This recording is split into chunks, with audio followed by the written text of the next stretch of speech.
hasty mechanism developed to provide us the money via this other channel. And I think I included a memo or an email that the commissioner sent out. Just before I open it, I also provided the committee the same breakdown of the level 2 reductions. I know this can be confusing with level 1 and level 2 and so forth, and level 3, but level 1 reductions have already been made. Those are built into the budget. That is a reduction of $439,378. That's built into the budget deficit at this point. That includes the shortening of the school year. That includes the reduction of paraprofessional staffing in our preschools from 5 days to 4 days, and that follows the 4-day model. Actually, a total of 20 different reductions. Those have been already built in to our budget as it currently stands. The second level of reduction, so-called level 2, at the last meeting, I further broke those level 2 reductions, which basically represent another $1 million, into 3 different tiers: Tier 1, Tier 2, and Tier 3. And at this point, I am not recommending any of those reductions. And just as a sample, the first tier of the level 2 reductions would include the reduction of a custodian, the reduction of a secretary, would increase athletic user fees by $50,000. I actually asked our athletic director to give me a possible scenario of how we would generate $50,000 with athletic user fees.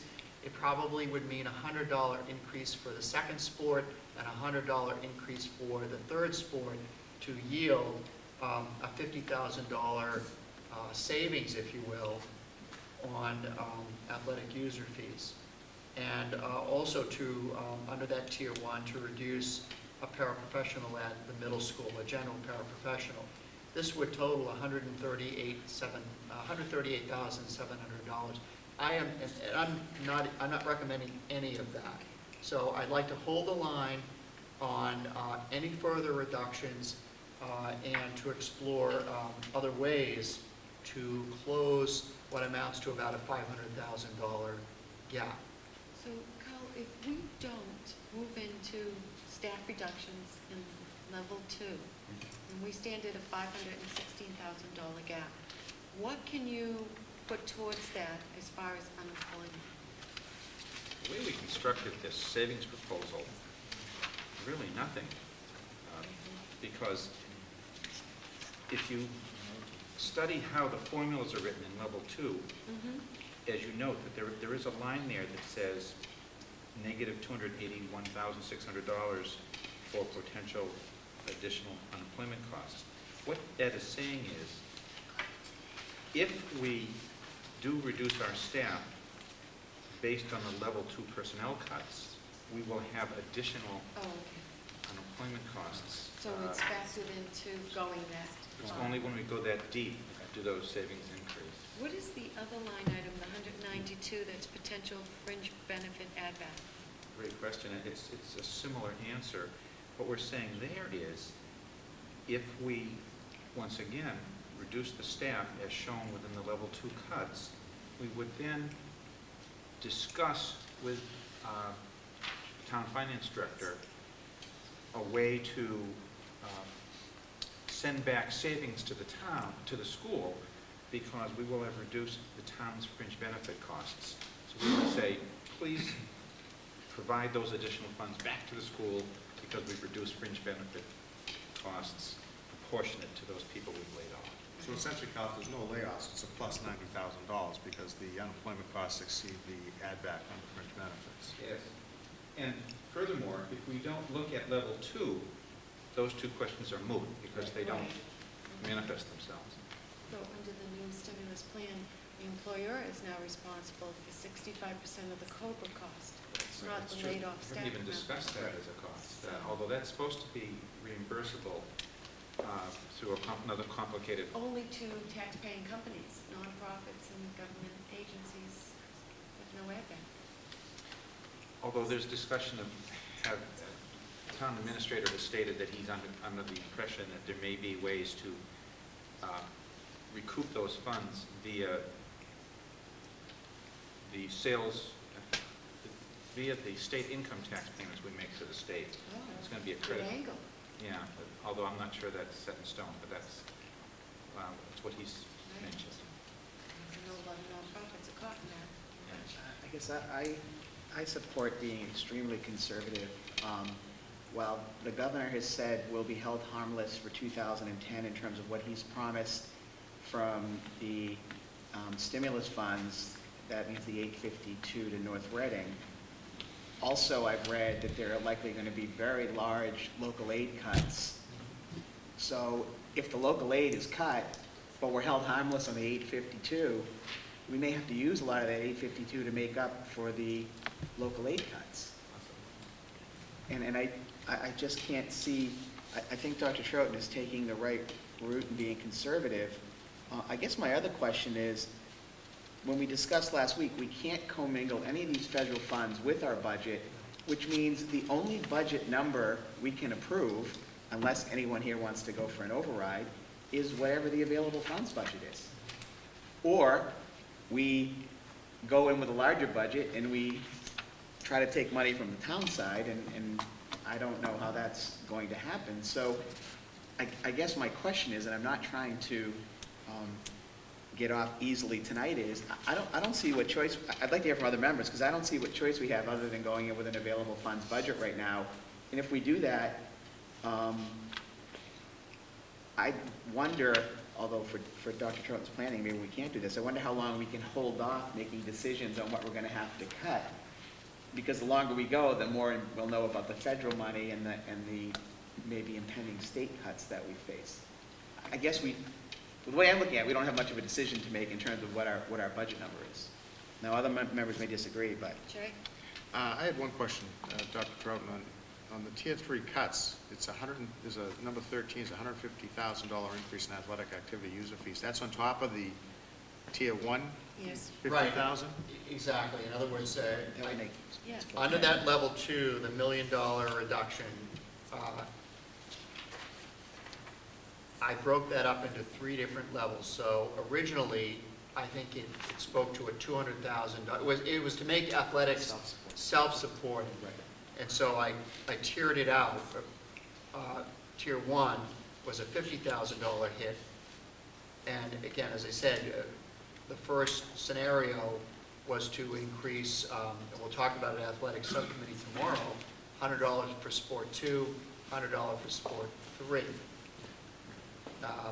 To get another $150,000 would be enormous. Do you recommend any of the cuts in Tier 1? No, No. no. It's not.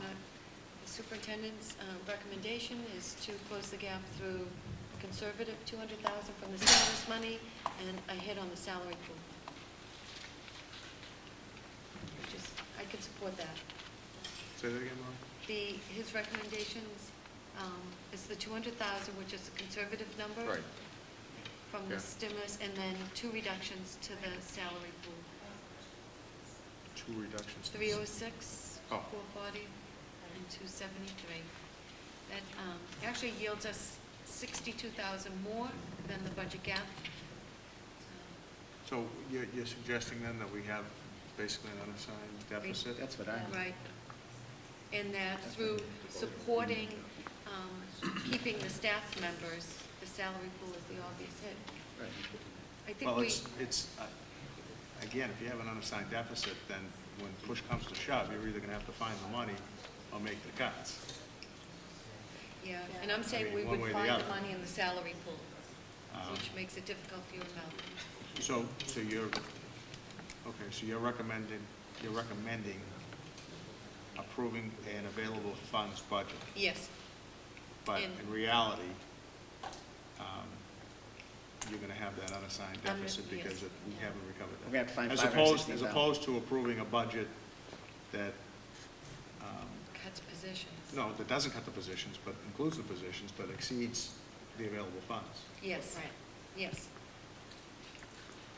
Because we can't Because I can't do find- that, because if we can't take that if we get federal money, we can't put it into the budget. So all we have for the budget is the available funds, unless we want to try to take it from the town side. I'm not even suggesting that's up to town meeting Right. to make that decision.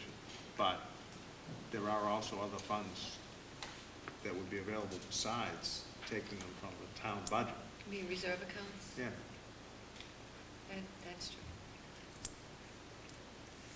I mean, I think that what we're doing is essentially ignoring the problem. But there are, and again, we can't talk about this in public, but there are negotiations going on with the teachers union at this time. I'm well aware of that. Right, we're both all aware of that. But we can't say more, but if we're looking at forming a partnership here, I think that the teachers union has to be part of that partnership to get us to where we need to get with the budget. That's all I'll say about that. That's all you should say about that. Correct. And that's all I got to say about that. So Jerry, do you think we should be tapping into reserves to some extent? No, I guess it's semantics. Mel and I went through this exercise the last Right. time. I'm suggesting that none of us recommend the tier 1, 2, or 3 cuts in level Right. 2.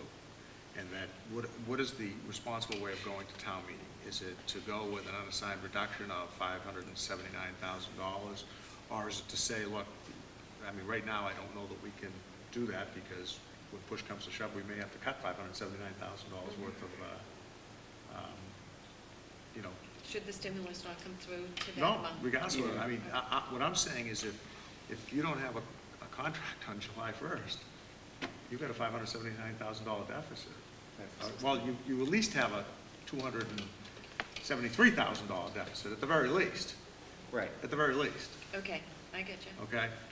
So I'm just saying, do we go to town meeting and say, this is the number that we need? Or do we go with the available funds number and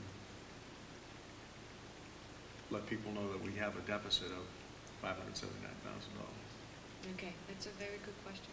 One thing I would add is that the selectmen, at least those present at the finance planning team, have committed to helping us if there's they haven't really set a number, if there's a lesser of a deficit, there's been some level of a commitment to going into the reserve funds. Now, that would require, I think, a 2/3 or a 4/5 vote. Two-thirds Two-thirds vote. if it's from stabilization. Stabilization, right, that's what we're talking about. And I think it's just a majority vote if it's from free cash, if they're able to do that. So that's, that's not the whole board, but, Chairman Morseri and Steve O'Leary have both said that they would strongly recommend, if we can get the deficit down to a workable number, what that is, 100,000, 200,000, that they would recommend that, and I think the Finance Committee hasn't been as committal, but they've also expressed that they would seriously consider that kind of request to get us to. I'll go along with whatever approach we take, as long as it doesn't involve us agreeing to, at this point in time, cutting any of the, making it a tier 1, 2, or 3 cuts. That's the right position. They were holding fast on that. And the money will come from either stabilization or some kind of arrangement with others, or from stimulus, or from someplace in that group, some combination of those. Or the Cliff Bowers Foundation. Cliff Bowers Foundation Brilliant. is suffering from the same problem the stimulus is suffering from. So we're in agreement not to go into level 2? Right. Yes. Right. Yep. And are we in agreement to be conservative, as David's recommending with the stimulus funds, to the $200,000 amount? From what, Maureen and I went to the MASC Day on the Hill, and what we heard was the most dire picture that a person could paint. It gets worse every day when you It pick up the does. paper. Every single day, the $3 revenues. billion behind Yeah. on revenues, and not much hope for the future. It just, right when you think that maybe